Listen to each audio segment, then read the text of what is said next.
ಮಕ್ಕಳು.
ತಂದೆ ಜಗದೀಶ್ವರ, ನಮ್ಮ ಈ ಮನೆತನದ ಮೇಲೆ ಯಾರ ಕಣ್ಣು ಬೀಳದ ಹಾಗೆ ಕೊನೆವರೆಗೂ ನಮ್ಮನ್ನ ಕೈ ಹಿಡಿದು ಕಾಪಾಡುವ ಭಾರ ನಿನ್ನಲ್ಲಿಯೇ ಕೂಡಿದೆ. ಅಷ್ಟೇ ಇಲ್ಲ, ಹುಟ್ಟಿದಾಗಲಿಂದಲೂ ತಂದೆ ತಾಯಿಯನ್ನ ಕಳೆದುಕೊಂಡಿರುವ ಅನಾಥಳು ನಾನು. ನನ್ನನ್ನ ಈ ಮನೆಯವರೆಗೂ ಕರೆದುಕೊಂಡು ಬಂದು ಈ ಮನೆಗೆ ಸೊಸೆಯನ್ನಾಗಿ ಮಾಡಿದ್ದಾರೆ. ಹಾಗಿರುವಾಗ ನಾನು ನನಗಾಗಿ ಏನಂತೂ ಬೇಡಿಕೊಳ್ಳುವುದಿಲ್ಲ ತಂದೆ, ಏನಂತೂ ಬೇಡಿಕೊಳ್ಳುವುದಿಲ್ಲ. ಆದ್ರೆ ಮದುವೆಯಾಗಿ ಇಷ್ಟು ವರ್ಷಗಳು ಗತಿಸಿದರೂ ಕೂಡ ನನಗೆ ಮಕ್ಕಳ ಭಾಗ್ಯವನ್ನೇ ಕರುಣಿಸಲಿಲ್ಲ. ಆದಷ್ಟು ಬೇಗ ನನಗೂ ಒಂದು ಮಗುವಿನ ಭಾಗ್ಯವನ್ನ ಕರುಣಿಸು.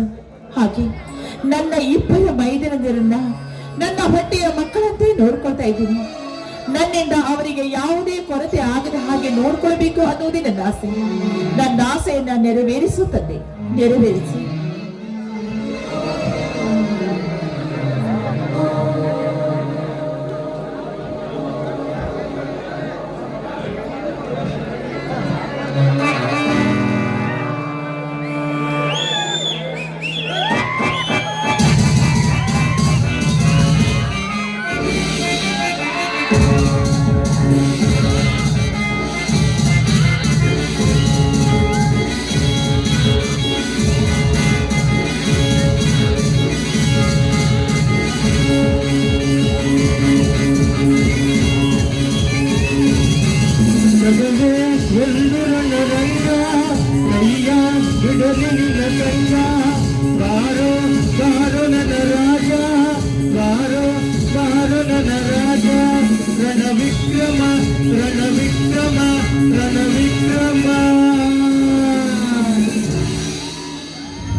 ಹಾಡು ಸಾವಿತ್ರಿ, ಹಾಡು. ನಿನ್ನ ಮನಸ್ಸಿಗೆ ತೃಪ್ತಿ ಹೋಗುವವರೆಗೂ ಹಾಡು. ಈ ನಿನ್ನ ಹಾಡನ್ನು ಕೇಳಿ ಉದರಿಯ ಮೇಲೆ ಸೇರಿ ಶರವೇಗದ ಸರದಾರನೆಂದು ಸಾಗಿ ಹೋಗುತ್ತಿರುವ ಈ ನನ್ನ ಮನಸ್ಸು ಕೇಳಿ ನಿನ್ನಲ್ಲಿಗೆ ಹರಿದು ಬಂದಿದೆ. ನಿನ್ನನ್ನು ಪ್ರೇಮ ಸಂಘ ಬಯಸಬೇಕೆಂದು ಒಂದಿಯ ನಾದ ಕೇಳಿ ಹಾವು ಹರಿದು ಬಂದಂತೆ ಈ ನಿನ್ನ ಮಧುರವಾದ ಕಂಠದ ವಾಣಿಯನ್ನು ಕೇಳಿ ನನ್ನ ಮನಸ್ಸಿನಲ್ಲಿ ನಿನ್ನನ್ನು ಗಿಳಿಯಂತೆ ಸಾಕಬೇಕೆಂದು ಆಸೆ ಪಟ್ಟು ಅವಸರದಿಂದ ನಾವು ಇಲ್ಲಿಗೆ ಬಂದಿರುವೆ. ಈ ಹಾಡಿ ನಿನ್ನ ಮನ ಸಂತೋಷ ಪಡಿಸಿಕೊಂಡಂತೆ ಬಿಸಿಲಲ್ಲಿ ಮೋಯೇರಿ ಬಂದಿರುವ ಈ ನನ್ನ ದೇಹಕ್ಕೂ ನೀ ನನ್ನ ಮಂಚದ ಪ್ರೇಯರಿಯಾಗಿ. ಮಿಸ್ಟರ್ ಜಗನ್ನಾಥ್, ದೂರ ಸರಿದು ನಿಂತು ಮಾತನಾಡು. ಒಂದು ಹೆಜ್ಜೆಯನ್ನ ಮುಂದಿಟ್ಟು ಬಂದಿದೆ ಹೌದಾದ್ರೆ ನಿನ್ನ ಪರಿಣಾಮ ಸರಿ ನೆಟ್ಟಗಿರೋದಿಲ್ಲ. ಅಂದ್ರೆ ನಿನ್ನ ದೃಷ್ಟಿಯಲ್ಲಿ ಏನಂತ ತಿಳಿದುಕೊಂಡೆ? ಎಲ್ಲ ಹಣ್ಣುಗಳಂತೆ ಈ ಹಣ್ಣು ತುಂಬಿದ ಮಾಗಿದ ಹಣ್ಣು ಅಂತ ತಿಳಿದುಕೊಂಡಿದ್ಯಾ? ಎಲ್ಲ ನಿನ್ನಂತವನ ಪಾಲಿಗೆ ಇದು ವಿಷಪೂರಿತ ಬೇವಿನ ಹಣ್ಣು ಅನ್ನೋದನ್ನ ಮರಿಬೇಡ. ಎಚ್ಚರದಿಂದ ಮಾತನಾಡು.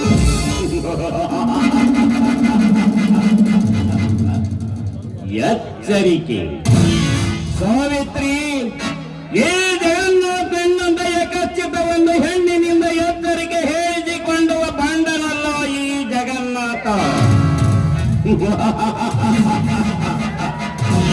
ಈ ಜಗನ್ನಾಥ ಮನಸ್ಸು ಮಾಡಿದರೆ ನನ್ನಾಳುಗಳ ಕಡೆಯಿಂದ ನಿನ್ನನ್ನು ಹೊತ್ತು ತರಿಸಿ ಇಡೀ ರಾತ್ರಿ ನಿನ್ನನ್ನು ಆಳುವ ಶಕ್ತಿ ನನ್ನಲ್ಲಿದೆ. ಆದರೆ ಸೂರ್ಯನಾದ ನನಗಿದು ಶೋಭಿಸುವುದಿಲ್ಲವೆಂದು ಆ ಕಾರ್ಯಕ್ಕೆ ಕೈ ಹಾಕುವುದನ್ನು ಬಿಟ್ಟು ನಾನೇ ಖುದ್ದಾಗಿ ನಿನ್ನಲ್ಲಿ ಬಂದು ಕೈ ಅಡ್ಡಿ ಕಾಮ ಭಿಕ್ಷೆ ಬೇಡುವೆ. ನೀ ನನ್ನ ಮಂತ್ರದ ಪ್ರೇಯಸಿ ಹೋಗಿ ನನ್ನ ಸುಖ ತೀರಿಸು ಎಂದು. ಇದಕ್ಕೊಪ್ಪಿದರೆ ನೀ ನನ್ನ ರಾಣಿ, ಎಲ್ಲ ಹೋದರೆ ನೀ ಕೋಳುವಿ ಯಮನ ಕೋಣೆ. ಮಿಸ್ಟರ್ ಜಗನ್ನಾಥ್, ಒಂದಡಿಯನ್ನ ಮುಂದೆ ಇಟ್ಟು ಬಂದಿದ್ದೆ ಹೌದಾದ್ರೆ ನಿನ್ನ ಕಾಲನ್ನೇ ಕತ್ತರಿಸಿ ಆ ದೇವಿಗೆ ಅವತರಣವನ್ನಾಗಿ ಮಾಡಬೇಕಾಗುತ್ತೆ. ಎಚ್ಚರ. ಅಷ್ಟೇ ಅಲ್ಲ, ನೋಡು, ಮುರಿದ ಮಾರಿ ನಾನಾಗಲು ಇಲ್ಲ, ನೀನೇ ಇದನ್ನ ಹೊರಟು ಹೋಗುವೆ. ಮಾರಿಯಾಗುವ ತನಕ ನಾನು ನನಗೆ ಸಮಯ ಕೊಟ್ಟರಲ್ಲವೇ ನೀನು ಮಾರಿಯಾಗುವ. ಆ ಸಮಯ ಬರುವವರೆಗೂ ನನ್ನ ಕಾರ್ಯ ಮುಗಿಸಿಕೊಂಡು ನಾನು ಹೊರಟು ಹೋಗುತ್ತೇನೆ. ಒಪ್ಪಿದರೆ ಕಟ್ಟುವೆ ನಿನ್ನ ಕೊರಳಿಗೆ ವಜ್ರ. ನೀನು ಒಪ್ಪದಿದ್ದರೆ ನಿನ್ನ ಬಾಳು ಹರ ಹರ.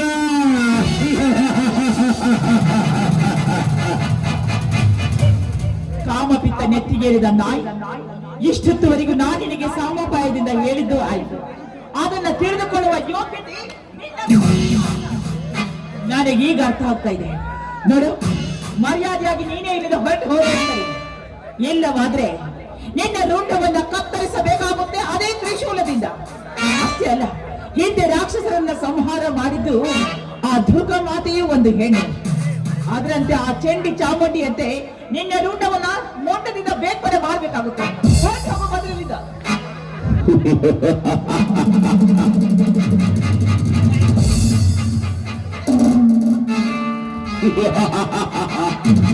ಸಾವಿತ್ರಿ, ಇದೇ ಅಲ್ಲವೇ ಈ ನನ್ನ ಮೃದುವಾದ ಕೆನ್ನಿಗೆ ಹೊಡೆದ ಈ ನಿನ್ನ ಕೈ.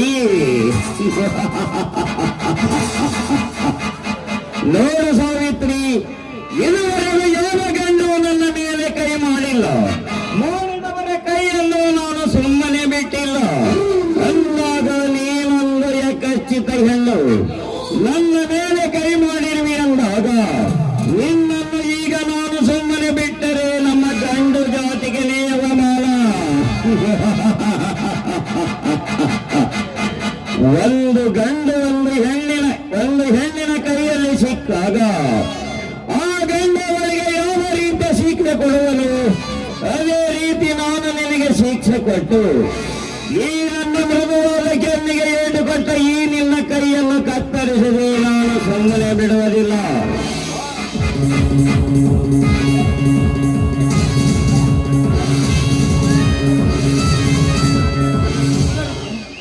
ನಾನಿನ್ನ ಪಾಲಿಗೆ ನಿನ್ನ ಒಡ ಹುಟ್ಟಿದ ತಂಗಿ ಅಂತ ತಿಳಿದುಕೊಂಡು ಅಷ್ಟೇ ಅಲ್ಲ, ನನ್ನ ಮೈದಿನ ಬಸವರಾಜ ಹಳ್ಳಕ್ಕೆ ಸ್ನಾನಕ್ಕೆ ಅಂತ ಹೋಗಿದ್ದಾನೆ.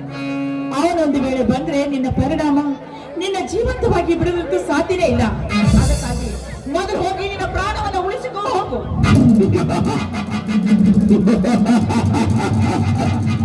ಬಸವರಾಜ ಅವನೇನಲ್ಲವೋ ನಿನ್ನ ಮೈದನ ಬಸವರಾಜ, ಅವನಿನ್ನ ಹಾಲುಗಲ್ಲದ ಹಸುಳೆ.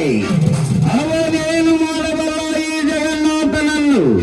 ಅವನ ಭಯ ನನಗೆ ತೋರಿಸಬೇಡ. ಭಯ ಎನ್ನುವುದು ನನ್ನ ಬಳಿಯಲ್ಲಿ ಸುಳಿಯದೆ ಬಹುದೂರ ಹೋಗಿ ನಿಂತಿದೆ. ಆ ಬಟ್ಟು ಸೀಪುವ ಬೋಲಕನ ಭಯ ನನಗೆ ತೋರಿಸಿ ನೀನು ಉಳಿದುಕೊಳ್ಳಬೇಡ.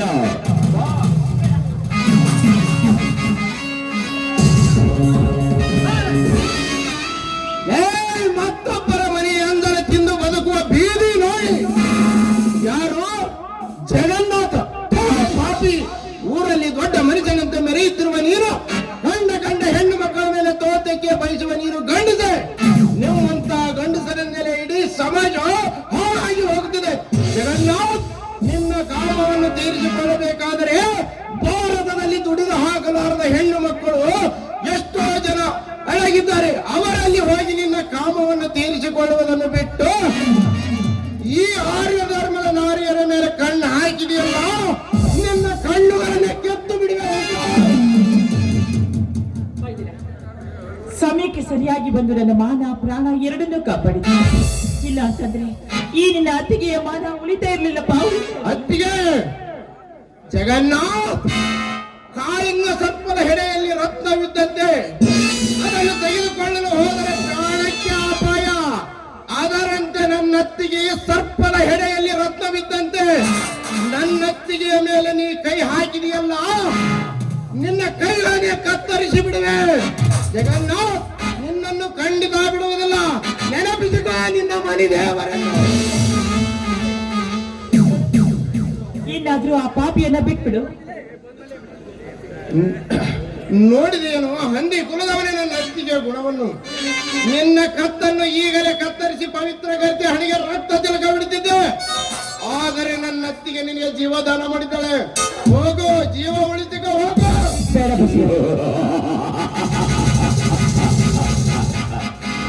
ಬಸವರಾಜ, ಮೊದಲನೇ ಅಂಕದಲ್ಲಿ ಜಗನ್ನಾಥನಿಗೆ ಅವಮಾನ ಮಾಡಿದೆಯಲ್ಲವೇ?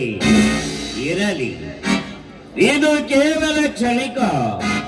ಇನ್ನು ಕೆಲವೇ ದಿನಗಳಲ್ಲಿ ನಿನ್ನ ಮನೆಯನ್ನು ಹೊತ್ತು ನಿನ್ನೆಲ್ಲ ಅಣ್ಣ ತಮ್ಮಂದಿರನ್ನು ಸರ್ವನಾಶ ಮಾಡುವುದೇ ನನ್ನ ಜೀವನ ನಾಟಕದ ಎರಡನೇ ದೃಶ್ಯ. ಬರುತ್ತೇನೆ.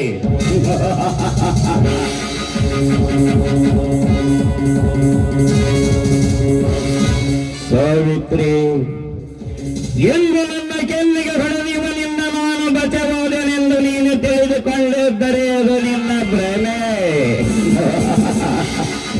ಇದು ಕೇವಲ ಕ್ಷಣಿಕ. ಎಂದು ಮುಂದಿದೆ ನಿನ್ನ ಮಾರಿ ಹಬ್ಬ.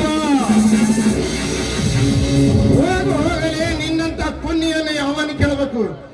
ನಿನ್ನಂತ ಪುಣ್ಯನ್ನು ಸೆರೆ ಬಡಿಯುವುದಕ್ಕಾಗಿ ಈ ಕಲಿಯುವುದ ಕಾರಣ ತೆರೆಗೆಳೆದು ಬಂದಾಗ ನೀನ್ಯಾವ ಲೆಕ್ಕಲೆ ನನಗೆ? ಬಸವರಾಜ, ನೋಡು. ಅತ್ತಿಗೆಮ್ಮ, ಏನಪ್ಪ? ಇಲ್ಲಿಗೆ ಏಕೆ ಬಂದಿಯಮ್ಮ? ಇಲ್ಲಪ್ಪ, ನಾನು ದೇವರ ಪೂಜೆಗೆ ಅಂತ ಬಂದೆ. ಬಸವರಾಜ, ನನ್ನೊಂದು ಮಾತನ್ನ ನಡೆಸ್ಕೊಡ್ತೀನಪ್ಪ. ಅದ ಒಂದೇಕೆ 10 ಮಾತುಗಳನ್ನು ನಡೆಸಿದೆ. ಯಾವ ಮಾತು ಹೇಳು ಅತ್ತಿಗೆ? ನೋಡಪ್ಪ, ಇಲ್ಲಿ ನಡೆದಿರುವ ಈ ವಿಷಯವನ್ನ ಮನೆಯಲ್ಲಿ ನಿಮ್ಮ ಅಣ್ಣನಿಗೆ ಗೊತ್ತಾಗಬಾರದು. ಅದಕ್ಕಾಗಿ ತೆಗೆದುಕೋ ಅತ್ತಿಗೆ ವಚನ.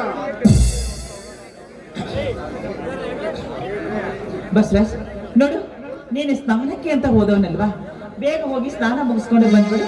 ನಾನು ಮನೆಗೆ ಹೋಗಿರ್ತೀನಿ, ಆಯ್ತಾ? ಇಲ್ಲ ನಡೆಯತ್ತಿಗೆ, ನಿನ್ನನ್ನು ಮನೆಗೆ ಬಿಟ್ಟು ಬಂದ ನಂತರ ನಾನು ಸ್ನಾನ ಮಾಡುತ್ತೇನೆ. ನಡೆಯತ್ತಿಗೆ, ನಿನ್ನನ್ನು ಮನೆಗೆ ಬಿಟ್ಟು ಬಂದ. ಸರಿಯಪ್ಪ, ಹಾಗೆ ಆಗಲಿ. ಬಾ.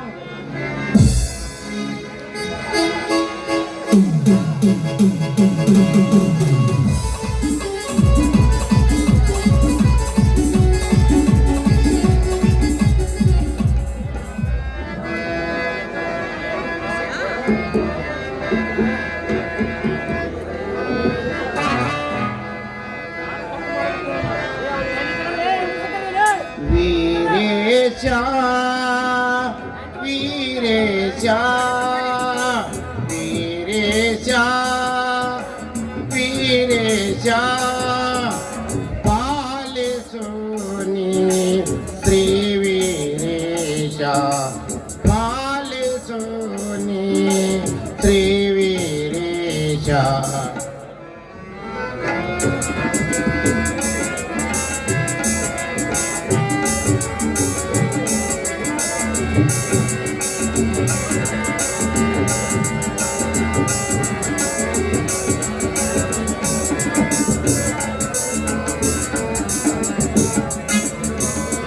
ಬಡವರ ಬಾಳಿಗೆ ಭಾಸ್ಕರನಾದೆ, ಬಡವರ ಬಾಳಿಗೆ ಭಾಸ್ಕರನಾದೆ, ಬಡವರ ಜ್ಯೋತಿ ನೀನಾಗಿರುವೆ, ಬಡವರ ಜ್ಯೋತಿ ನೀನಾಗಿರುವೆ, ಬಾಳಿಗೆ ಬೆಳಕನು ನೀ ನೀಡುವ, ಬಾಳಿಗೆ ಬೆಳಕನು ನೀ ನೀಡುವ. ವೀರೇಶ ವೀರೇಶ ವೀರೇಶ ವೀರೇಶ.